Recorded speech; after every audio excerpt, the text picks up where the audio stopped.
অভ্যুত্থানের তরুণ অনেকের নির্বাচনে জয়ের আশা প্রধান উপদেষ্টার। কেউ কেউ হতে পারেন মন্ত্রীও।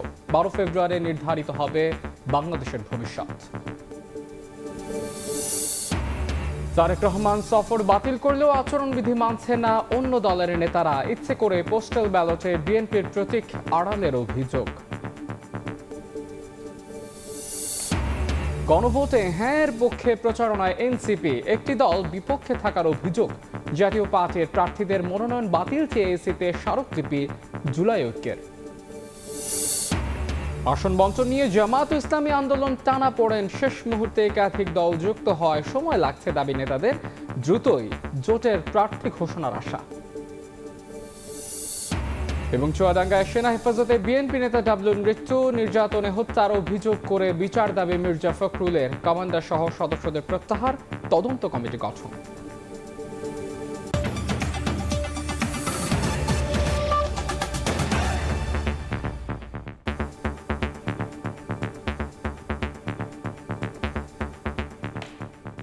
প্রবাসের সময় সঙ্গে আছে আমি মাহাদি ইসলাম ধ্রুব। জুলাই অভ্যুত্থানের মাধ্যমে তরুণদের রাজনৈতিক দল গঠন হয়েছে। তাদের অনেকে নির্বাচনে জয়ী হবেন বলে বিশ্বাস করেন প্রধান উপদেষ্টা ডক্টর মোহাম্মদ ইউনূস। দক্ষিণ এশীয় উচ্চশিক্ষা সম্মেলনের উদ্বোধন করে তিনি বলেন, ফেব্রুয়ারির নির্বাচন ও জুলাই সনদের মাধ্যমে নির্ধারিত হবে বাংলাদেশের ভবিষ্যৎ। ঢাকায় দক্ষিণ এশিয়ার দেশগুলোর উচ্চশিক্ষার বর্তমান অবস্থা ও ভবিষ্যৎ দিক নির্দেশনা শীর্ষক 3 দিনব্যাপী সম্মেলন। মঙ্গলবার সকালে রাজধানীর এক অভিজাত হোটেলে সম্মেলনের উদ্বোধন করেন প্রধান উপদেষ্টা ডক্টর মোহাম্মদ ইউনূস। এতে যোগ দেন বাংলাদেশে নিযুক্ত দক্ষিণ এশিয়ার বিভিন্ন দেশের কূটনীতিকরা। নির্বাচন ও গণভোটের জন্য বাংলাদেশ প্রস্তুত জানিয়ে প্রধান উপদেষ্টা বলেন, ফেব্রুয়ারির ভোটের মাধ্যমেই নির্ধারিত হবে বাংলাদেশের ভবিষ্যৎ। Now is election time. The election is coming up on 12th of February. The uprising tore apart everything. They created their own charter, July Charter, to undo everything that we are stuck up with. So there'll be referendum to adopt what the future constitution of Bangladesh should be like. Doctor Yunus বলেন, পরিবর্তনের লক্ষ্যে তরুণরা রাজনৈতিক দল গঠন করেছে। নির্বাচনেও অংশ নিচ্ছেন তারা, যাদের অনেকেই নির্বাচিত হবেন বলেও প্রত্যাশা তার। They were in our classroom the other day. Now they are on the street, and then they are in the political party of their own. And if they get elected, someone may be the education minister. I'm sure some of them will get elected. এ সময় চাকরি না খুঁজে তরুণদের উদ্যোক্তা হওয়ার আহ্বান জানান প্রধান উপদেষ্টা। নাজমুস সালেহী, সময় সংবাদ, ঢাকা। উপহার দিয়ে ধর্মের কথা বলে একটি দলের ভোট চাওয়ার সমালোচনা করেছে বিএনপি। দলটির নেতাদের আশা, আগামী নির্বাচনের মাধ্যমে আর কোনো গণতান্ত্রিক সরকার লাইনচ্যুত হবে না। রাজনীতিতে জনগণের আস্থা ফেরাতে হলে জবাবদিহিতা নিশ্চিতের তাগিদ তাদের। ঘনিয়ে আসছে ত্রয়োদশ জাতীয় সংসদ নির্বাচন। রাজনৈতিক দলগুলোর পাল্টাপাল্টি বক্তব্য আর প্রতিশ্রুতি নিয়ে জনমনে চলছে বিচার বিশ্লেষণ। সকালে রাজধানীর নয়াপল্টনের কেন্দ্রীয় কার্যালয়ে পিরোজপুর 3 আসনের জাতীয় পার্টি জেপির 60 নেতাকর্মীর বিএনপিতে যোগদান কর্মসূচিতে অংশ নেন দলের স্থায়ী কমিটির সদস্য সেলিমা রহমান। বলেন, উপহার দিয়ে ধর্মের কথা বলে ভোট চাওয়ার যৌক্তিকতা থাকতে পারে না। ওনারা উপহার দিচ্ছেন, ওনারা ওয়াজ করছেন, ওনারা কথা বলছেন, আল্লাহ তাআলা খুশি হবে যদি অমুককে ভোট দেওয়া হয়। তো এইভাবে দাঁড়িপাল্লাকে ভোট দিলে এই ধরনের কথাবার্তা যারা ধর্মকে ব্যবহার করে তাদের কথা আমরা তো মনে করি না এটা কোনো যৌক্তিকতা আছে। দুপুরে শেরে বাংলা নগরে জাতীয় নির্বাচন ও নাগরিক প্রত্যাশা শীর্ষক সংলাপের আয়োজক নাগরিক প্ল্যাটফর্ম। এতে যোগ দিয়ে রাজনৈতিক জবাবদিহিতা নিশ্চিতের ওপর জোর দেন বিএনপির স্থায়ী কমিটির সদস্য আমির খসরু মাহমুদ চৌধুরী। বলেন, জন আকাঙ্ক্ষা ধারণ করতে না পারলে আগামীর বাংলাদেশে রাজনৈতিক দলের ভবিষ্যৎ থাকবে না। রাজনীতিবিদদের উপর আস্থা সৃষ্টি করার দায়িত্ব হচ্ছে রাজনীতিবিদদের। অ্যাকাউন্টেবিলিটি ইজ দ্য কি ইস্যু হিয়ার। বাংলাদেশের মানুষের মনোজগতে যে পরিবর্তনটা আসছে, দিস ইজ রিফ্লেক্টিং। এটাকে যারা ধারণ করতে পারবে না এই পরিবর্তনটাকে, I don't think they have a political future in Bangladesh. এদিকে দুপুরে কক্সবাজারের চকরিয়ায় দলীয় কর্মসূচিতে যোগ দেন বিএনপির স্থায়ী কমিটির সদস্য সালাউদ্দিন আহমদ। বলেন, আর কোনো গণতান্ত্রিক সরকার লাইনচ্যুত হতে পারবে না। দেশের অগ্রযাত্রা কোন দিকে যাবে নির্ধারণ করবে নির্বাচন। আমরা এমন একটি সংসদ বিনির্মাণ করতে চাই যে সংসদে কোনো গণতান্ত্রিক সরকার লাইনচ্যুত হতে পারবে না। আগামী নির্বাচন হবে বাংলাদেশের অগ্রযাত্রা কোন দিকে যাবে সেটা নির্ধারণের নির্বাচন। গণতান্ত্রিক প্রতিষ্ঠানগুলোকে শক্ত ভিতের উপর দাঁড় করাতে আগামী নির্বাচনে সবাইকে এক হয়ে কাজ করার আহ্বানও জানান সালাউদ্দিন আহমদ। আগামী নির্বাচনের মধ্য দিয়ে একটি শক্তিশালী ভিত্তি পাবে। মুরসালিন হক জুনায়েদ, সময় সংবাদ, ঢাকা। ইসির অনুরোধে তারেক রহমান সফর বাতিল করলেও অন্য দলের নেতারা আচরণবিধি মানছেন না বলে অভিযোগ করেছে বিএনপি। ইচ্ছে করে পোস্টাল ব্যালটে কিছু দলের প্রতীক সামনে রাখার অভিযোগ করে দ্রুত এটি পরিবর্তনের দাবি জানিয়েছেন দলটির নেতারা। মঙ্গলবার বিকেলে সিএসির সঙ্গে বৈঠকের পর নেতারা অভিযোগ করেন, একটি দল ভোটারদের আইডি কার্ড ও মোবাইল নম্বর সংগ্রহ করে ভুয়া ভোটের চক্রান্ত করছে। প্রধান নির্বাচন কমিশনের সঙ্গে মঙ্গলবার বিকেলে বৈঠক করতে আসেন বিএনপির স্থায়ী কমিটির সদস্য ও দলের নির্বাচন পরিচালনা কমিটির চেয়ারম্যান নজরুল ইসলাম খানের নেতৃত্বে 4 সদস্যের প্রতিনিধি দল। ঘণ্টাব্যাপী বৈঠক শেষে নজরুল ইসলাম খান জানান, নির্বাচনকালীন সময়ে নানা অসঙ্গতি নিয়ে আলোচনা হয়েছে। তুলে ধরা হয়েছে অন্য দলের শীর্ষ নেতাদের আচরণবিধি লঙ্ঘনের বিষয়টি। আমরা বিস্ময়ের সাথে লক্ষ্য করছি যে দেশের বেশ কিছু রাজনৈতিক দলের নেতৃবৃন্দ তারা কিন্তু নির্বাচনী প্রচারণা ক্রমাগত চালিয়ে যাচ্ছেন এবং তারা বিভিন্ন জায়গায় সমাবেশ করছেন, তাদের প্রতীকের পক্ষে ভোট চাচ্ছেন, তাদের পক্ষে ভোট চাচ্ছেন, এই কাজগুলি করছেন, কিন্তু এই নিয়ে নির্বাচন কমিশনের কোনো ব্যবস্থা গ্রহণের খবর আমাদের কাছে নাই। ইচ্ছে করেই পোস্টাল ব্যালটে কিছু দলের প্রতীক সামনে রাখার অভিযোগ করে বিএনপি বলছে, এটি দ্রুত পরিবর্তন করতে হবে। কেউ মনে করতে পারেন ঘটনাক্রমে, কিন্তু আমরা বলি যে এটা খুব উদ্দেশ্যমূলকভাবে দেশের কয়েকটি রাজনৈতিক দল নাম এবং প্রতীকটা প্রথম লাইনে দেওয়া হয়েছে, অথচ বিএনপির নাম এবং প্রতীক ঠিক মাঝখানে দেওয়া হয়েছে, যেটা ভাঁজ করলে কাগজটা এটা ভালো করে নজরেই পড়বে না। একটি দল ভোটারদের আইডি কার্ড ও মোবাইল নম্বর সংগ্রহ করে ভুয়া ভোটের চক্রান্ত করছে বলেও ইসিকে জানিয়েছে বিএনপি। শফিকুজ্জামান রুবেল, সময় সংবাদ, ঢাকা। দলীয় প্রতীকে ভোট না দিলেও গণভোটে দলমত নির্বিশেষে হ্যাঁ ভোট দেওয়ার আহ্বান জানিয়েছে এনসিপি। জুলাই সনদে হ্যাঁ ভোট পাশ না হলে গণঅভ্যুত্থান ব্যর্থ হবে বলে মন্তব্য করেন এনসিপির আহ্বায়ক নাহিদ ইসলাম। এদিকে জাতীয় পার্টি সহ 14 দলের প্রার্থীদের মনোনয়ন বাতিলের দাবিতে নির্বাচন কমিশনের স্মারকলিপি দিয়েছে জুলাই ঐক্য। জাতীয় নির্বাচন ঘিরে ব্যস্ত রাজনৈতিক দলগুলো। এবার একসঙ্গে হবে গণভোট। রাষ্ট্র সংস্কারে হ্যাঁ ভোটকে জয়ী করতে এবার প্রচারণায় জাতীয় নাগরিক পার্টি এনসিপি। মঙ্গলবার বিকেলে বাংলা মোটরে কেন্দ্রীয় কার্যালয়ে ভোটের ক্যারাভ্যান উদ্বোধন শেষে দলের মুখপাত্র জানান, হ্যাঁ ভোটে জনগণকে আগ্রহী করতে কাজ করবে এনসিপি। মানুষ যেন স্বতঃস্ফূর্তভাবে হ্যাঁ ভোট দিতে কেন্দ্রে আসে নির্বাচনের দিন। আর গণভোটে না জয়ী হলে গণঅভ্যুত্থান ব্যর্থ হবে বলে মন্তব্য করেন দলের আহ্বায়ক নাহিদ ইসলাম।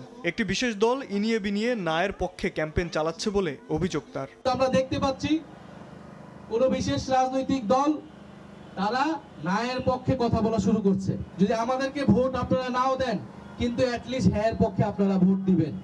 যদি না জয়যুক্ত হয় গণঅভ্যুত্থান আসলে সম্পূর্ণভাবে ব্যর্থ হবে। এদিকে জাতীয় পার্টি সহ 14 দলের প্রার্থীদের মনোনয়ন বাতিলের দাবিতে মঙ্গলবার দুপুরে আগারগাঁও থেকে মার্চ টু ইলেকশন কমিশন কর্মসূচি শুরু করে জুলাই ঐক্য।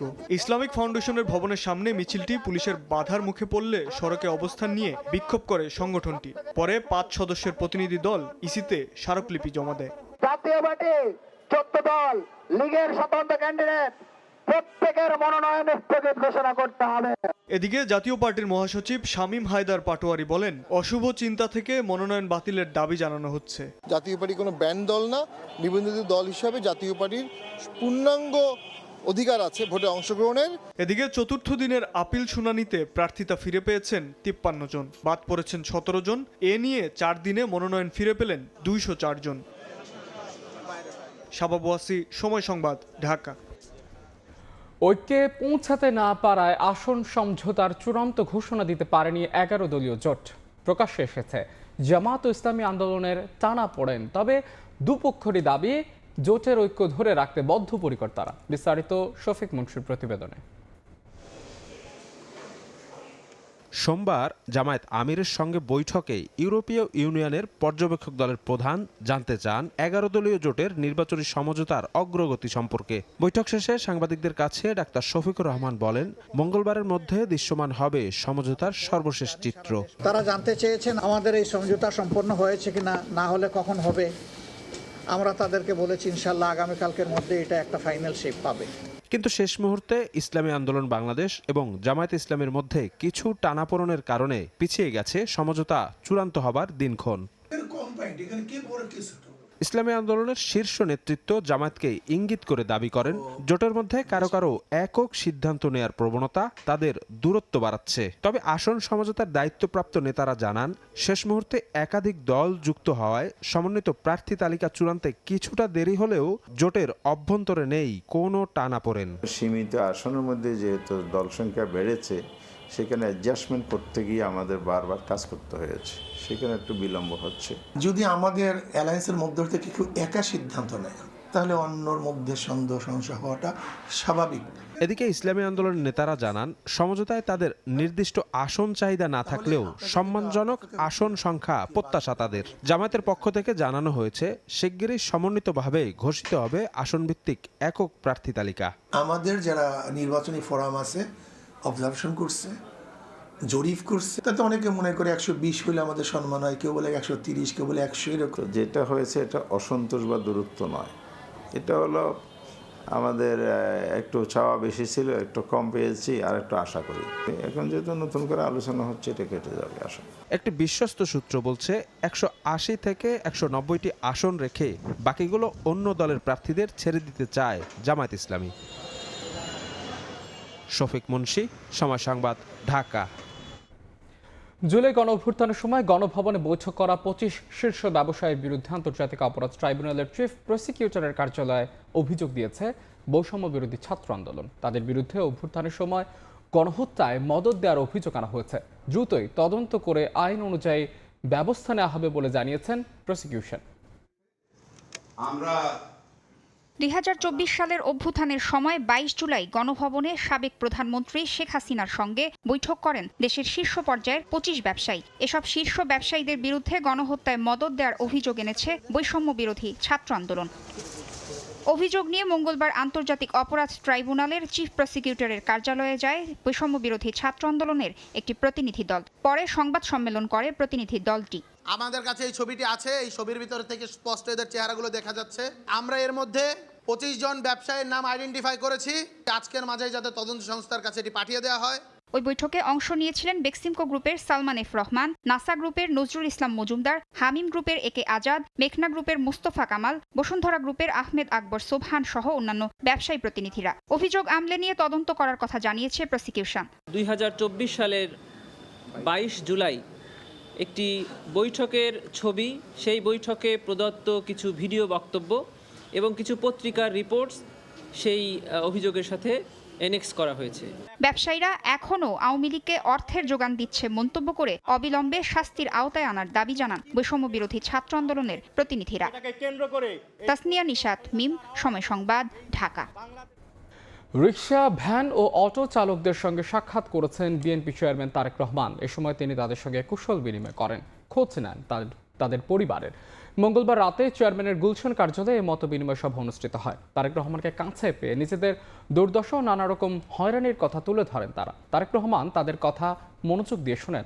নগরবাসীকে সেবা দেয় রিকশা চালকদের ধন্যবাদ জানান তিনি। পাশাপাশি অনুরোধ জানান শহরের শৃঙ্খলা ও যাত্রীদের নিরাপত্তায় ট্রাফিক আইন মেনে চলার। এ সময় ক্ষমতা এলে সীমিত আয়ের মানুষের জন্য বিএনপির কর্মপরিকল্পনা তুলে ধরেন তারেক রহমান। জানান, পারিবারিক সচ্ছলতার জন্য ফ্যামিলি কার্ড দেওয়া হবে, যার মাধ্যমে ন্যায্য দামে নিত্যপণ্য সহ সরকারি সুবিধা সরাসরি পৌঁছাবে অসচ্ছল পরিবারের গৃহকর্ত্রীর কাছে। এছাড়া দেশ ও মানুষ নিয়ে বিএনপির নানা পরিকল্পনার কথাও জানিয়ে নির্বাচনে তাদের সহযোগিতা ও সমর্থন প্রত্যাশা করেন তিনি।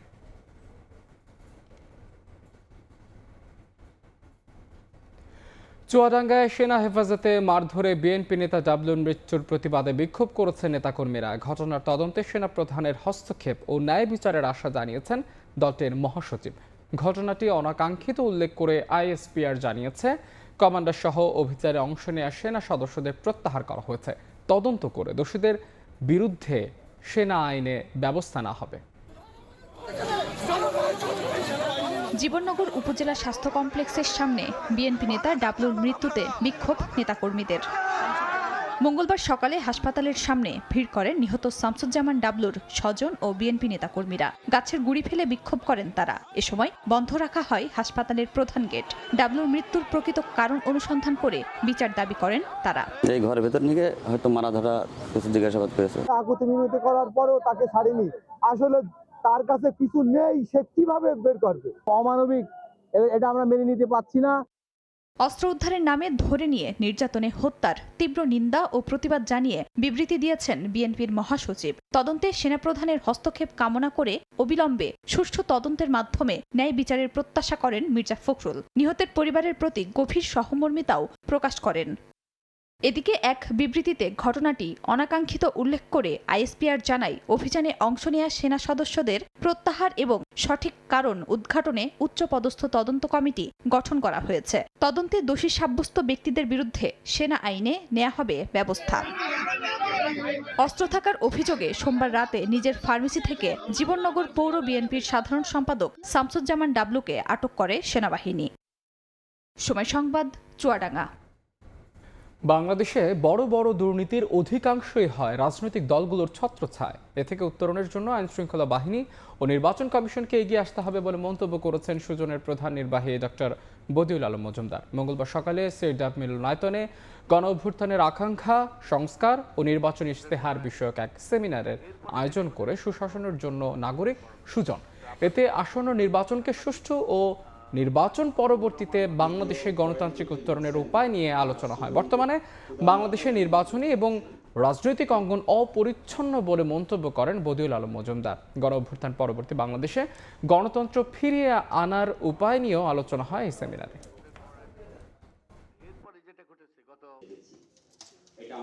আমাদের দেশে যে সকল অপকর্ম হয় তার অধিকাংশ হয় রাজনৈতিক দলের ছত্রছায়া। নিরপেক্ষ নির্বাচনের জন্য নির্বাচন কমিশনের ভূমিকা সবচেয়ে গুরুত্বপূর্ণ।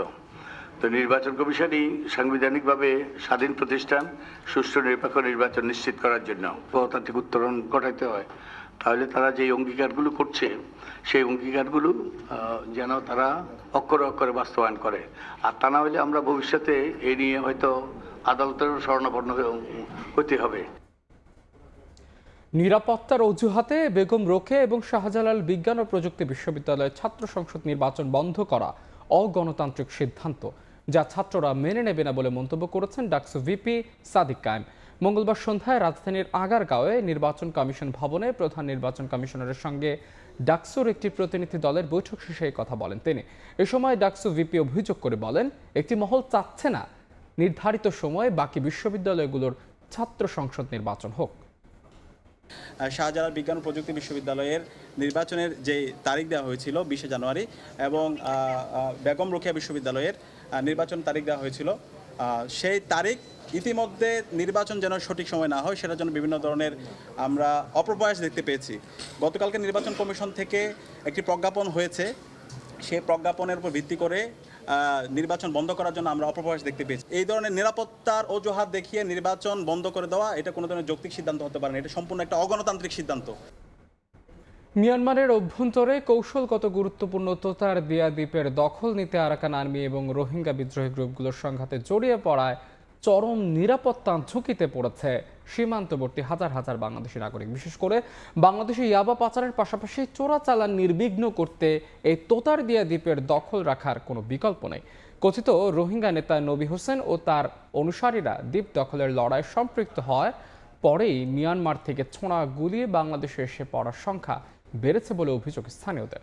মোহাম্মদ ফরাজের ক্যামেরায় বিস্তারিত জানাচ্ছেন সুজাউদ্দিন রুবেল। টেকনাফের লম্বারবিল সীমান্ত এলাকায় মাছ শিকার করেই জীবিকা নির্বাহ করেন অনেক মানুষ। জীবনের ঝুঁকি নিয়েই প্রতিদিন নাপ নদী ও সীমান্তবর্তী এলাকায় যেতে হয় তাদের। আর এই মাছ শিকার করতে গিয়েই মিয়ানমারের অভ্যন্তরে চলমান সশস্ত্র সংঘাতের ভয়াবহ চিত্র প্রত্যক্ষ করেছেন স্থানীয় জেলেরা। আরও 250 মানুষ এখানে আছে, ওদের কাছে অস্ত্র সব হাতিয়ার সব ওইখানে জঙ্গলে জঙ্গলে সব রেখে আছে ওরা। মিয়ানমারের তুতারদিয়া দ্বীপ দখলকে কেন্দ্র করে বর্তমানে মুখোমুখি অবস্থানে রয়েছে আরাকান আর্মি ও রোহিঙ্গা সশস্ত্র গোষ্ঠীগুলো। কৌশলগতভাবে গুরুত্বপূর্ণ এই দ্বীপটি এখন সশস্ত্র সংঘাতের কেন্দ্রবিন্দুতে পরিণত হয়েছে। স্থানীয়দের দাবি, তুতারদিয়া দ্বীপের নিয়ন্ত্রণ থাকলে সীমান্তের ইয়াবা ব্যবসা ও চোরাচালান কার্যক্রম সহজেই নিয়ন্ত্রণ করা যায়। এই কারণেই দ্বীপটিকে দখলে নিতে মরিয়া হয়ে উঠেছে একাধিক সশস্ত্র গোষ্ঠী। যারা বিজিবি আছে বা অন্যান্য বাহিনী আছে, তাদের সকল বাহিনী দিয়ে যদি বর্তমান পরিস্থিতিতে যদি আমরা যদি একটা শক্ত যদি যে আইন শৃঙ্খলা বলয় সৃষ্টি করি, তাদেরকে অনেকাংশে রোধ করা যাবে। দ্বীপ দখলের এই সংঘাতের সরাসরি প্রভাব পড়ছে বাংলাদেশের ভূখণ্ডে। মিয়ানমারের দিক থেকে ছোড়া গুলি এসে পড়ছে সীমান্তবর্তী গ্রামগুলোতে। ফলে প্রতিনিয়ত আতঙ্কের মধ্যে দিন কাটাচ্ছেন সীমান্ত এলাকার বাসিন্দারা। যে কোনো সময় প্রাণহানির আশঙ্কায় চরম নিরাপত্তাহীনতায় ভুগছেন তারা। ব্যবসার কারণে উদারতে এখানে ব্যবসায়ী লালন করতেছে। অন্য মানুষ দেখে আর দেশের মানুষ দেখে হিসাবে এটা গুড়ুম করি না পারে। ওখানে গুলি করতেছে, এখানে গুলি আসতেছে, মানুষ মারা যাচ্ছে, এইরকমই আর কি। এদিকে মিয়ানমারের চলমান সংঘাতের প্রেক্ষাপটে গত রোববার টেকনাফের হোয়াইকং ইউনিয়নের লম্বারবিল সীমান্ত এলাকা থেকে 57 জন রোহিঙ্গা সশস্ত্র গোষ্ঠীর সদস্যকে আটক করেছে বিজিবি। আটকদের মধ্যে রয়েছে নবী হোসেন গ্রুপের 29 জন, আরসার 4 জন এবং RIM এর 21 জন সদস্য। সীমান্তের ওপারে সংঘাত থামার অপেক্ষায় এপারের হাজারো পরিবার। তারা চান নিরাপদ জীবন আর স্বাভাবিক জীবিকার নিশ্চয়তা। টেকনাফের নাপ নদীর জলসীমা থেকে সুজাউদ্দিন রুবেল, সময় সংবাদ, কক্সবাজার। কক্সবাজার সীমান্তে গুলির ঘটনায় ঢাকায় নিযুক্ত মিয়ানমারের রাষ্ট্রদূত ওকিয়াও সোময়কে তলব করেছে পররাষ্ট্র মন্ত্রণালয়। মঙ্গলবার দুপুরে মন্ত্রণালয় ডেকে গভীর উদ্বেগ ও ক্ষোভ প্রকাশ করে বাংলাদেশ। জানানো হয়, কোনো উস্কানি ছাড়াই বাংলাদেশের দিকে গুলি বর্ষণ আন্তর্জাতিক আইনের সুস্পষ্ট লঙ্ঘন। ভবিষ্যতে এ ধরনের ঘটনা যেন না ঘটে সেজন্য মিয়ানমারকে প্রয়োজনীয় ব্যবস্থা নেওয়ার আহ্বান জানানো হয়। এছাড়াও মিয়ানমারের অভ্যন্তরে দেশটির কর্তৃপক্ষ সশস্ত্র গোষ্ঠীগুলোর মধ্যে যাই ঘটুক না কেন তার প্রভাব যেন বাংলাদেশের জনগণের জীবন ও জীবিকায় না পড়ে সেই বিষয়টি নিশ্চিত করারও দাবি জানায় ঢাকা। জবাবে প্রয়োজনীয় ব্যবস্থা নেওয়ার আশ্বাস দেয় মিয়ানমার।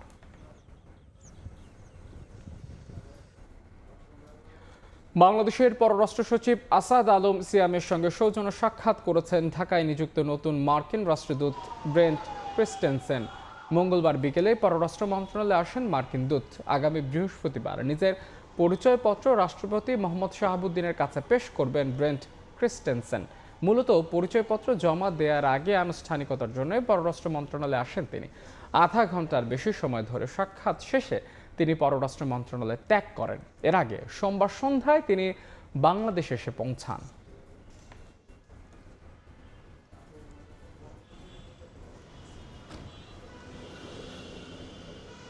সহসাই কাটছে না চলমান এলপিজি সরবরাহ সংকট। কারণ সমস্যা সমাধানে সরকারের আহ্বানে সাড়া দিচ্ছেন না ব্যবসায়ীরা। এই কথা জানিয়েছেন অর্থ উপদেষ্টা। এদিকে দ্রুত দাম না কমলে দেশের সব রেস্তোরাঁ বন্ধ করে দেওয়ার হুঁশিয়ারি দিয়েছেন মালিকপক্ষ। গেল কয়েক সপ্তাহ ধরে এলপিজি গ্যাস সংকটে ভুগছে সারা দেশ, যার প্রভাব পড়েছে বাসাবাড়ি, হোটেল, রেস্তোরাঁ সবখানে। যে কারণে খাবারের দাম বাড়ানোর চিন্তাও করছেন অনেকেই। ঠিকমতো পরোটা ভাজা হয় না, রান্না করা হয় না, কাস্টমার ফিরে চলে যায়। গ্যাস না পাই তাহলে তো খাবারের দাম বাড়াতে হবে, নাহলে তো আমার পোষাতে হবে না, লস প্রজেক্ট। গ্যাস আনতে যাই, গ্যাস নাই, এখানে লাকড়ি দিয়ে পাকাইতে হয়। এই অবস্থায় মঙ্গলবার ঢাকা রিপোর্টার্স ইউনিটিতে সংবাদ সম্মেলন করে রেস্তোরাঁ মালিকরা জানিয়ে দেন, এলপিজির দাম দ্রুত না কমালে রেস্তোরাঁ বন্ধের মতো কঠোর সিদ্ধান্ত নিতে বাধ্য হবেন তারা। এলপিজি যারা প্রোডাকশন দিচ্ছে তারা ওইখান থেকে বেশি দামে তারা দিচ্ছে না, বেশি দামে ডিলারদেরকে দিচ্ছে, ডিলাররা আমাদেরকে যা ইচ্ছা তাইভাবে আমাদের পকেট কাটছে, লুট করছে। তো সেই ব্যাপারে সরকারের এখন পর্যন্ত কোনো পদক্ষেপ নাই। বৈষম্যমূলক আচরণ সেটা যদি অব্যাহত থাকে, আমরা সারা বাংলাদেশে যারা রেস্তোরাঁ বৈধ ব্যবসায়ী আছি, আমাদের রেস্তোরাঁ বন্ধ করা ছাড়া আর কোনো বিকল্প পথ থাকবে না। এদিন দুপুরে সচিবালয়ে সরকারি ক্রয় সংক্রান্ত উপদেষ্টা পরিষদ কমিটির বৈঠক শেষে অর্থ উপদেষ্টা জানান, দ্রুত জ্বালানি সরবরাহ করা চ্যালেঞ্জের, কারণ সরকারের ডাকে সাড়া দিচ্ছেন না ব্যবসায়ীরা। জ্বালানিটা আমাদের একটা বড় চ্যালেঞ্জ। জ্বালানি যদি আমরা ইনশিওর না করতে পারি, লোকাল প্রোডাকশনরা জ্বালানির দুইটা দিক আছে, পাওয়ার এবং এনার্জি, তাই না? একটা ইলেকট্রিসিটি, আরেকটা ওই দুইটা দিকে একটা কম্প্রিহেন্সিভ করা হয়েছে। তবে এই জ্বালানি আমদানিতে ভ্যাট ট্যাক্স কমানোর প্রস্তাবটি বিবেচনায় নেওয়ার আশ্বাস দেন তিনি। জ্বালানির ব্যাপারে একটা দীর্ঘমেয়াদী একটা পরিকল্পনা করা হয়েছে। তোফাজ্জল হোসাইন, সময় সংবাদ, ঢাকা। শিল্পে বিনিয়োগ কমে যাওয়ায় ব্যাংকে বাড়ছে অলস টাকার চাপ। বিনিয়োগের জায়গা না থাকায় এখন দীর্ঘমেয়াদী স্কিমে আমানত সংগ্রহ করছে। এমন পরিস্থিতি একদিকে ব্যাংকে মানুষের আস্থার আভাস দিলেও ভবিষ্যতের জন্য শঙ্কার বলে মনে করছে ব্যাংক খাত সংশ্লিষ্টরা। সেলিয়া সুলতানের রিপোর্ট। 2025 সালে ব্যাংকের বাইরে মুদ্রার পরিমাণ ছিল 2,96,000 কোটি টাকা। সেপ্টেম্বর শেষে তা কমে দাঁড়ায় 2,74,000 কোটি টাকায়। অর্থাৎ বালিশের নিচ থেকে মানুষ এখন টাকা বের করে রাখছেন ব্যাংকে। পুঁজিবাজারের অস্থিরতায় আর ট্রেজারি বন্ডে মুনাফার হার আগের তুলনায় কমেছে। ফলে মূল্যস্ফীতির চড়া দাম দিতে গিয়ে ব্যাংকের বেশি সুদের প্রতি আকৃষ্ট হচ্ছেন মানুষ। বাংলাদেশ ব্যাংকের মতে কিছু ব্যাংকে আমানতকারীদের আস্থা কমলেও ব্যাংক খাতের উপর আস্থা রাখছে মানুষ। বিগত কোয়ার্টারের সাথে পরবর্তী কোয়ার্টার কম্পেয়ার করে ব্যাংকের ডিপোজিটের পরিমাণ 10% গ্রোথ দেখা গিয়েছে। আপনি বলতে পারেন অনাস্থা সৃষ্টি হয়েছে কতিপয় ব্যাংকের উপর, কিন্তু টোটাল ব্যাংকিং সেক্টরের উপর মানুষের অনাস্থা এসেছে, এটা আমি স্বীকার করি না। বাংলাদেশ ব্যাংকের তথ্য বলছে 2024 সালের ডিসেম্বর শেষে ব্যাংকে উদ্বৃত্ত ছিল 2,15,000 কোটি টাকা। 25 সালের জুনে বেড়েছে 2,65,000 কোটি টাকায়। অক্টোবর থেকে 3 মাসে আমানত বেড়েছে 37,000 কোটি টাকা। কিন্তু এই টাকার পাহাড়ে খুশি হতে পারছে না ব্যাংকগুলো, কারণ শিল্প বা উৎপাদনশীলের মতো উপযুক্ত বিনিয়োগ খাতের অভাবে বিপুল পরিমাণে এই টাকার প্রবাহ ও গতিশীলতা নেই। ফলে অলস তারল্যের ফাঁদে পড়তে যাচ্ছে ব্যাংক খাত। যে লিকুইডিটিটা যদি আমরা ব্যবহার করতে না পারি, তাহলে তো ব্যাংক পড়ে থাকছে এবং সেটা কিন্তু দায়, তার কারণ তার উপরে আবার আমানতকারীদেরকে সুদ দিতে হচ্ছে। এই রকমের উচ্চ তারল্য সেটা কিন্তু ব্যাংকের জন্য একটা বিপদ তৈরি করবে। মুদ্রানীতি যেটা আসছে, তো সেটাকে নমনীয় হতে হবে, এবং এটা যদি না হয় তাহলে সেই ক্ষেত্রে কিন্তু বিনিয়োগের চাহিদা যদি না বাড়াতে পারি আমরা, তাহলে তখন এই অর্থনীতির জন্য সেটা বিপদ ডেকে আনবে এবং একই সঙ্গে ব্যাংকও কিন্তু অনেকটা মুখ থুবড়ে পড়বে। সুতরাং এই অবস্থায় আমি মনে করি যে বাংলাদেশ খুব একটা ক্রিটিক্যাল জাংচারে আছে এবং ব্যাংকিং খাতের জন্য কিন্তু এটা অশনি সংকট হয়ে আসতে পারে। বাংলাদেশ ব্যাংকের হালনাগাদ তথ্য অনুযায়ী অর্থ বছরের শুরু থেকেই বেসরকারি খাতে ঋণ প্রবৃদ্ধি 7% নিচে। সেলিয়া সুলতানা, সময় সংবাদ, ঢাকা। অনলাইন প্রতারণার সঙ্গে জড়িত 5 চীনা নাগরিক সহ 8 জনকে গ্রেফতার করেছে ডিবি পুলিশ। উদ্ধার করা হয় 51,000-এর বেশি সিম, বিপুল পরিমাণ ভয়েস ওভার প্রোটোকল যন্ত্র। সকালে ডিএমপি মিডিয়া সেন্টারে সংবাদ সম্মেলনে ডিবি জানায়, টেলিগ্রাম ও বিভিন্ন সামাজিক মাধ্যম ব্যবহার করে মানুষকে লোভনীয় বিজ্ঞাপনের ফাঁদে ফেলত চক্রটি। অনলাইন প্ল্যাটফর্ম টেলিগ্রামে রমরমা প্রতারণা। সামাজিক মাধ্যমটির লোভনীয় বিজ্ঞাপনের ফাঁদে পড়ে নিঃস্ব হচ্ছেন অনেকেই। 1 সপ্তাহ ধরে অভিযান চালিয়ে এমনই এক প্রতারক চক্রের 8 সদস্যকে গ্রেপ্তার করেছে ডিবি, যাদের 5 জনই চীনা নাগরিক। অভিযানে জব্দ করা হয় 51,000-এর বেশি সিম, 21টি ভয়েস ওভার প্রোটোকল মেশিন, 5টি ল্যাপটপ। এই ধরনের অভিযোগ প্রচুর পরিমাণে। মঙ্গলবার ডিএমপির মিডিয়া সেন্টারে সংবাদ সম্মেলনে ডিবি জানায়, বিভিন্ন জায়গায় অভিযান চালিয়ে তাদের গ্রেপ্তার করা হয়। সিম ও ডিভাইসের খোঁজ মেলে চীনা নাগরিকের বাসায়। কাউকে বলেছে যে আপনি 2,000 টাকা দেন, আপনি 2,500 টাকা পাবেন। তো 2,000 টাকা দেওয়ার পরবর্তীতে উনি 2,500 টাকা পেয়েছেন। পরে বলছে এবার 5,000 দেন, 6,500 পাবেন। তো 5,000 দিয়েছেন, 6,500 পেয়েছেন। পরে বলেছেন 50,000 দেন, 60,000 পাবেন। পরে যখন সেই ব্যক্তি 50,000 টাকা দিয়েছেন, আর তিনি টাকা ফেরত পান নাই। এই অপারেশন আমরা 1 সপ্তাহ ধরে করে আসছি। আমরা এখনও অপারেশনের মধ্যেই আছি। 5টি ল্যাপটপ, 51,251টি সিম, বিভিন্ন ব্র্যান্ডের প্রায় 50টির মতো মোবাইল এবং দেশি বিদেশি আমরা 8 জন নাগরিককে গ্রেফতার করেছি। এদিকে গ্রেপ্তার বিদেশিদের অবস্থানের বৈধতা যাচাই বাছাইয়ের কাজ চলছে বলে জানান ডিবির উপকমিশনার। কবে আসছে বা কখন আসছে এটা আমরা সবেমাত্র ওনাদের পাসপোর্টগুলো আমরা যাচাই বাছাই করতেছি, একদম ক্লিয়ার দেওয়া যাচ্ছে না। আর ওনাদের সাথে লিঙ্ক আপ যেটা হলো যে ওনাদের বাসা থেকেই আমরা এই মালামালগুলো উদ্ধার করেছি। চক্রটি মোবাইল ফিনান্সিয়াল সার্ভিস ও সিম কার্ডগুলো ব্যবহার করে অর্থ পাচার ও প্রতারণায় জড়িত ছিল বলে ধারণা পুলিশের। ভুলে যাব যে কিভাবে সিমগুলো কার মাধ্যমে এসেছে। সামদানি প্রত্যয়, সময় সংবাদ, ঢাকা। বিজয় দিবসে আকাশে একসঙ্গে 54টি জাতীয় পতাকা উড়িয়ে বিশ্ব রেকর্ড গড়েছে বাংলাদেশ। আন্তঃবাহিনী জনসংযোগ পরিদপ্তর আইএসপিআর থেকে এক বিজ্ঞপ্তিতে তথ্য জানানো হয়। এতে বলা হয়, আনুষ্ঠানিকভাবে বিষয়টি নিশ্চিত করেছে গিনেস ওয়ার্ল্ড রেকর্ডস কর্তৃপক্ষ। এর মাধ্যমে বিজয়ের মাসে বাংলাদেশ পেল এক অনন্য আন্তর্জাতিক সম্মান। 16 ডিসেম্বর 2025 মহান বিজয় দিবসে বাংলাদেশ সশস্ত্র বাহিনীর সাহসী ও দক্ষ স্কাইডাইভারদের অংশগ্রহণে অনুষ্ঠিত হয় একটি ব্যতিক্রমী অভিযান। বাংলাদেশের 54তম বিজয় দিবসকে স্মরণীয় করে রাখতে বিশেষ প্যারাশুট জাম্প অভিযানের মাধ্যমে রাজধানীর আকাশে ভেসে ওঠে লাল সবুজের 54টি পতাকা। এই অভিযানে বাংলাদেশ বিনিয়োগ উন্নয়ন কর্তৃপক্ষ বিডার নির্বাহী চেয়ারম্যান আশিক চৌধুরী সহ ছিলেন প্রশিক্ষিত প্যারাট্রুপাররা। পুরো উদ্যোগটি পরিকল্পনা ও বাস্তবায়ন করে সশস্ত্র বাহিনী বিভাগ। আর এই বিশেষ প্যারাশুট জাম্প অভিযানের মাধ্যমে একসঙ্গে সর্বাধিক 54টি জাতীয় পতাকা উত্তোলনের গিনেস ওয়ার্ল্ড রেকর্ড করেছে বাংলাদেশ। বিজয়ের মাসে বাংলাদেশ পেল এক অনন্য আন্তর্জাতিক সম্মান। রেকর্ডের বিষয়টি নিশ্চিত করেছে গিনেস কর্তৃপক্ষ। আন্তঃবাহিনী জনসংযোগ পরিদপ্তর আইএসপিআর মঙ্গলবার এই তথ্য জানায়। রেকর্ড নিশ্চিত হওয়ার প্রতিক্রিয়ায় আইএসপিআর বলেছে, এই অর্জন শুধু একটি বিশ্ব রেকর্ড নয়, এটি বাংলাদেশের আত্মবিশ্বাস, শৃঙ্খলা ও সশস্ত্র বাহিনীর পেশাদারিত্বের একটি উজ্জ্বল দৃষ্টান্ত। লাল সবুজের এই গর্বিত মুহূর্ত ইতিহাসে চিহ্নিত হয়ে থাকবে এবং অনুপ্রাণিত করবে ভবিষ্যৎ প্রজন্মকে। রৌনক নিয়ন্তা, সময় সংবাদ, ঢাকা। অপার সম্ভাবনা থাকার পরও সমুদ্র অর্থনীতিতে মনোযোগ দেয়নি বাংলাদেশ। অথচ ভূমির তুলনায় 10 ভাগেরও কম পরিকল্পনা নিয়ে অর্থনৈতিক প্রবৃদ্ধির চালিকা শক্তি হতে পারে মহাসাগরীয় অঞ্চল। এমন প্রত্যাশা থেকেই পরবর্তী সরকারকে ব্লু ইকোনমির রূপরেখা দিতে চান বিডার নির্বাহী চেয়ারম্যান। বঙ্গোপসাগর দক্ষিণ ও দক্ষিণ পূর্ব এশিয়ার গুরুত্বপূর্ণ বাণিজ্যিক পথ।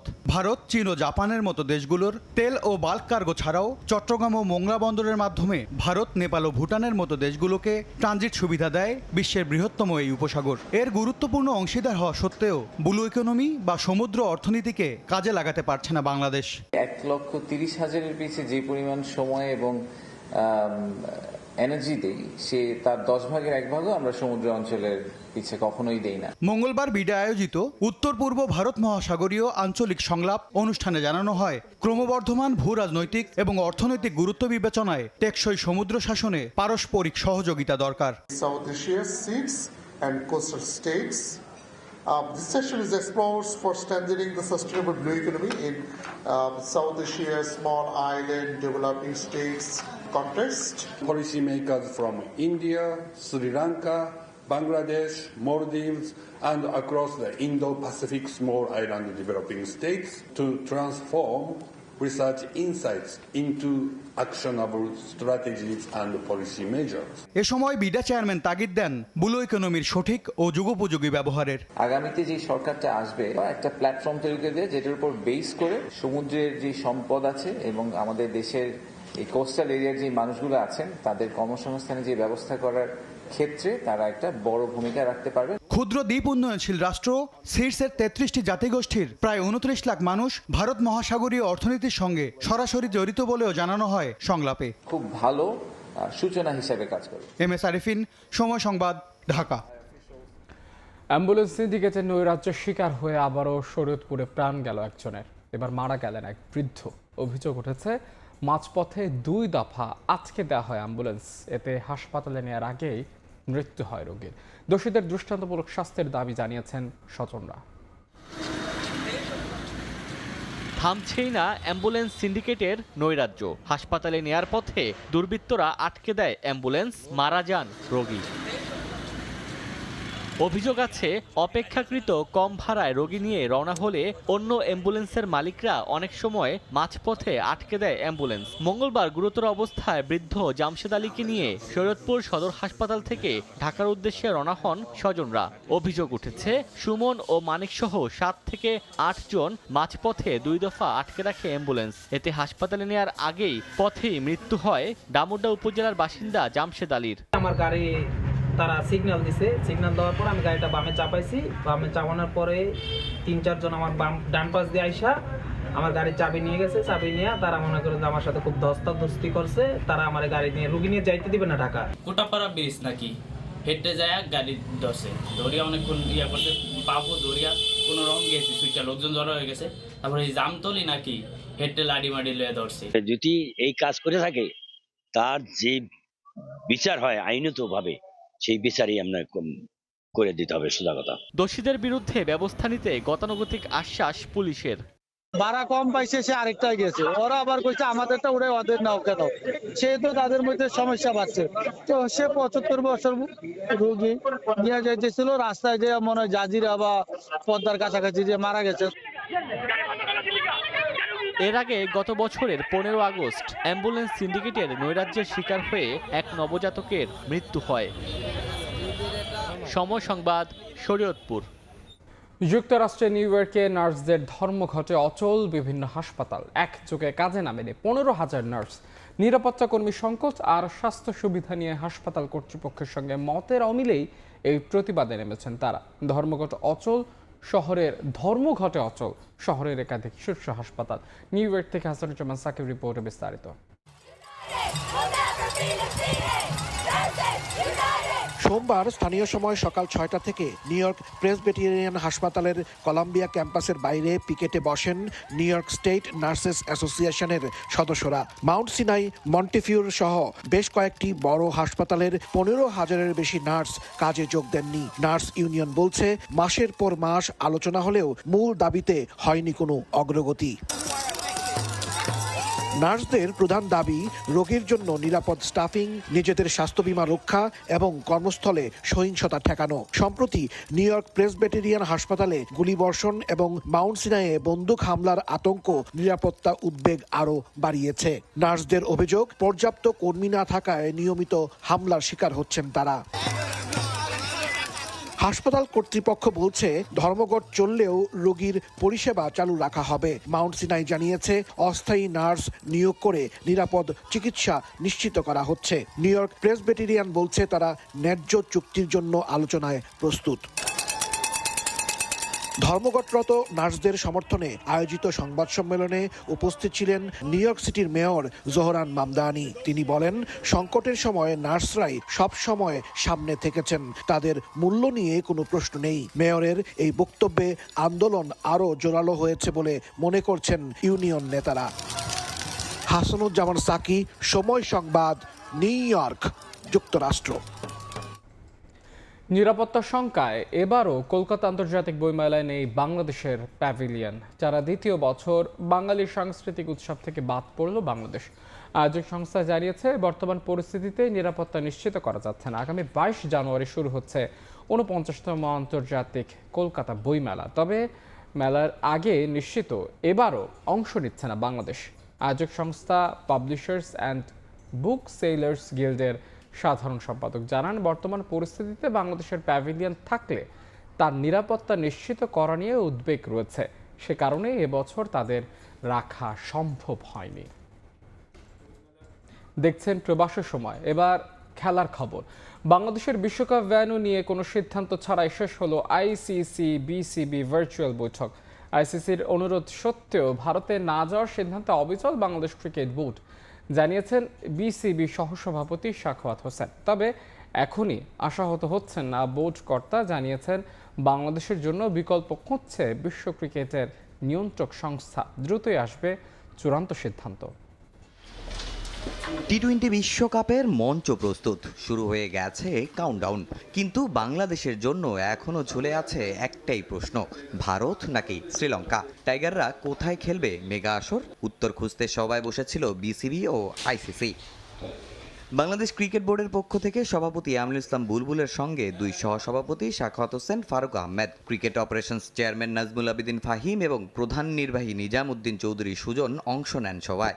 ভার্চুয়ালি যুক্ত হয় আইসিসি কর্তারাও। লম্বা সময় ধরে চলে এ বৈঠক। আইসিসির অনুরোধ, টুর্নামেন্টের সূচি ইতিমধ্যে ঘোষণা হওয়ায় বাংলাদেশের সিদ্ধান্ত পুনর্বিবেচনার। তবে নিরাপত্তা ইস্যুতে বিসিবির অবস্থান অপরিবর্তিত।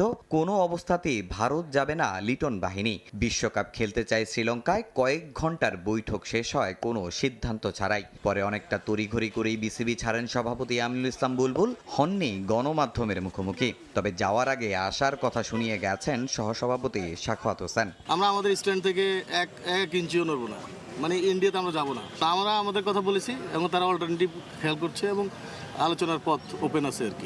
বাংলাদেশ পজিটিভ অবস্থানে আছে, অবশ্যই পজিটিভ অবস্থানে। সময় তো আর বেশি নাই, তাহলে দেখি দ্রুত এর মধ্যেই ব্যবস্থা হবে আর কি। আর আলোচনা শুরু হলো, তো ডায়ালগ শুরু হলো, দেখি কি হয়। বাট আমরা আমাদের অবস্থানে আমরা স্ট্যান্ড করেছি। বিশ্বকাপের বাকি নেই 1 মাসও। কথা ছিল আজই আসতে পারে চূড়ান্ত সিদ্ধান্ত। তবে সে সময়টা আরও পিছিয়েছে। যদিও খুব শিগগিরই সিদ্ধান্ত নিতে হবে বিসিবি ও আইসিসিকে। এখন দেখার অপেক্ষায় শেষ পর্যন্ত সিদ্ধান্তটা কোন দিকে যায়। তামিম হোসেন, সময় সংবাদ, ঢাকা। ভারতে বিশ্বকাপ খেলতে যাওয়া নিয়ে বিসিবি ও আইসিসির মধ্যে চলমান ইস্যু ক্রিকেটারদের পারফরমেন্সে প্রভাব ফেলবে না। গেল 1 বছর দল যেভাবে পারফরমেন্স করেছে, এই বিশ্বকাপে ভালো করার সম্ভাবনা রয়েছে, এমনটা মনে করেন সাবেক অধিনায়ক হাবিবুল বাশার। ভারতের মাটিতে বিশ্বকাপ খেলবে না বাংলাদেশ, এটা একরকম নিশ্চিতই বলা যায়। আইসিসির সঙ্গে লম্বা বৈঠকে বিসিবি সর্বোচ্চ সংস্থাকে সেটাই জানিয়েছে আরও একবার। এমন পরিস্থিতিতে দোলাচলে বাংলাদেশের বিশ্বকাপ যাত্রা। এমত অবস্থায় ক্রিকেটাররাও মানসিকভাবে আছেন চিন্তিত।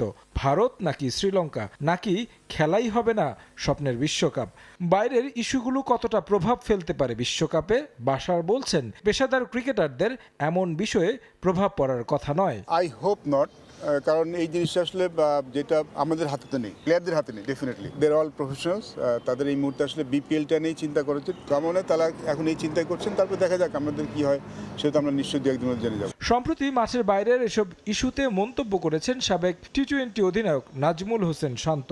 প্রতিটি মেগা ইভেন্টের আগেই কোনো না কোনো ঝামেলায় পড়তে হয় দলকে, যার প্রভাব পড়ে মাঠে। যদিও বাশার দ্বিমত পোষণ করলেন তার কথায়। কেউ চাই না যে কোনো ওয়ার্ল্ড কাপের আগে কোনো এরকম সিচুয়েশন অ্যারাইজ করুক। আমরা তো সবসময় চাই যে ওয়ার্ল্ড কাপের আগে আমরা ক্রিকেট নিয়ে চিন্তা করবো, ওয়ার্ল্ড কাপ নিয়ে চিন্তা করবো। অ্যাজ এ পার্সন আমি পজিটিভলি চিন্তা করছি, ইন এ সেন্স যে আমরা যদি ওটা নিয়ে চিন্তা করি, সেটা নিয়ে এক্সকিউজ দেখানোর চেষ্টা করি, সেটা আমার জন্য আসলে ভালো হবে না। আমাদের মনে হয় যে being a professional cricketer, what happens, আমাদের কাছে ক্রিকেট খেলা। মালিকানা সমস্যার পর বিসিবি দায়িত্ব নিয়ে চট্টগ্রাম রয়্যালসকে নিয়ে গেছে বিপিএল শিরোপার রেসে। দারুণ পারফর্ম করছে দল। তাদের বিদেশি ওপেনার রসিংটন দলটা ছাড়াই কিছুটা বিপাকে পড়তে হচ্ছে। তবে বিকল্প খুঁজে নিয়েছে এরই মধ্যে। ক্রিকেটারদের অর্থ পরিশোধ না হলেও সব পারিশ্রমিক পাওয়ার ব্যাপারটিতে নিশ্চয়তা দিলেন চট্টগ্রামের টিম ডিরেক্টর। আমাদের হয়তো অত বড় নাম নেই, but we are playing as a team. Naim সেও খুব কমফোর্টেবল ফিল করতো অন্যদিকে ও যখন থাকতো। He is that kind of player. ও না থাকাটা আমাদের অনেক বড় সেটব্যাক। বেশ কিছু রিপ্লেসমেন্ট চেষ্টা করেছিলাম, বাট আনফর্চুনেটলি যেটা হচ্ছে আইলের পরে অনেকে বিশ্রাম নিতে চেয়েছেন। আমরা লেথামকে ট্রাই করেছিলাম, আমরা ফিল সলকে ট্রাই করেছি, বেশ কিছু মানে বড় প্লেয়ারদের চেষ্টা করেছি, বাট সবাই আনঅ্যাভেলেবেল। এই মুহূর্তে আমরা মোহাম্মদ হারিসের সাথে কথা বলছি। ক্রিকেটারদের মাঝে আত্মবিশ্বাস তৈরি হওয়ায় মাঝারি মানের দল নিয়েও টেবিলের নেতৃত্ব দেওয়া সম্ভব হচ্ছে মত বাশারের। তারেক হাসান শিমুল, সময় সংবাদ, ঢাকা। এবার ফুটবল প্রসঙ্গ। বাংলাদেশে আসছে ফিফা বিশ্বকাপ ট্রফি। সঙ্গে আসবেন 2002 বিশ্বকাপ জয়ী ব্রাজিল দলের সদস্য গিলবার্তো সিলভা। সকালে ট্রফি ও গিলবার্তোকে স্বাগত জানাবে বাংলাদেশ ফুটবল ফেডারেশন। বিমানবন্দর থেকে সরাসরি রাজধানীর একটি 5 তারকা হোটেলে নেওয়া হবে ট্রফি। সেখানে 5 ঘন্টা থাকার পর রাতেই দক্ষিণ কোরিয়া চলে যাবে ফিফা বিশ্বকাপ ট্রফি। এবার দেশের সাধারণ ফুটবল প্রেমীদের জন্য কোনো উন্মুক্ত সেশন রাখেনি পৃষ্ঠপোষক প্রতিষ্ঠান। ফুটবল বিশ্বকাপে সুযোগ না পেলেও বাংলাদেশে আসছে মেসিদের জয় করা বিশ্বকাপ ট্রফি। যুক্তরাষ্ট্র, মেক্সিকো ও কানাডায় অনুষ্ঠিত হবে এবারের বিশ্বকাপের আসর। তার আগে 150 দিনের ট্রফি ট্যুর, যেখানে 30 দেশের 75টি শহরে যাচ্ছে সোনালী ট্রফি। সেই ধারাবাহিকতায় বুধবার সকালে ঢাকায় পৌঁছাবে ফিফা বিশ্বকাপ ট্রফি। সঙ্গে বিশেষ আকর্ষণ হিসেবে থাকবেন ব্রাজিলের 2002 বিশ্বকাপ জয়ী দলের সদস্য গিলবার্দো সিলভা। সবসময় ট্রফির সাথে একটা ফিফা লেজেন্ড থাকেন, সো উনিও আসবেন। ডেফিনেটলি আমাদের তাবিদ হোসেন প্রেসিডেন্ট যাবেন এবং ওখান থেকে আমাদেরকে যেটাকে বলা হয়েছে যেটা হোটেলে চলে আসবে এবং হোটেলে তারা I think all together 5 hours একটা ভিউইং সেশন রেখেছে। এর আগে দুইবার বিশ্বকাপ ট্রফি এসেছিল বাংলাদেশে, তখন ট্রফির সঙ্গে ছবি তোলার সুযোগ ছিল জনসাধারণের। তবে এবার আর সেই সুযোগ হচ্ছে না। মাত্র 5 ঘন্টা ট্রফি থাকবে ঢাকায়। তখন বাফুফে কর্মকর্তা ও আমন্ত্রিত অতিথিরাই সুযোগ পাবেন এবারের ফিফা বিশ্বকাপের ট্রফি দেখার। আমরা কোককে বলেছিলাম যে ওরা টাইমটা এক্সটেন্ড করা যেতে পারে নাকি, কোনো ইভেন্ট করবেন নাকি, বাট আনফর্চুনেটলি ওনারা আইদার ফিফার ক্লিয়ারেন্স পায়নি অথবা তাদের যে কোনো কারণে হোক সেটা ওরা করতে পারছে না এবার। বাট আমরা আমাদের তরফে রিকোয়েস্ট করেছিলাম ওদেরকে, specially for the fans, because at the end of the day ইনমোদনা ফ্যানের জন্যই। ঢাকায় 5 ঘন্টা সফর শেষে রাতেই দক্ষিণ কোরিয়ায় চলে যাবে ফিফার সোনালী ট্রফি। রিফাতুল ইসলাম মিরন, সময় সংবাদ, ঢাকা। এই ছিল প্রবাসী সময়ের এখনকার আয়োজনের সঙ্গেই থাকুন সময়।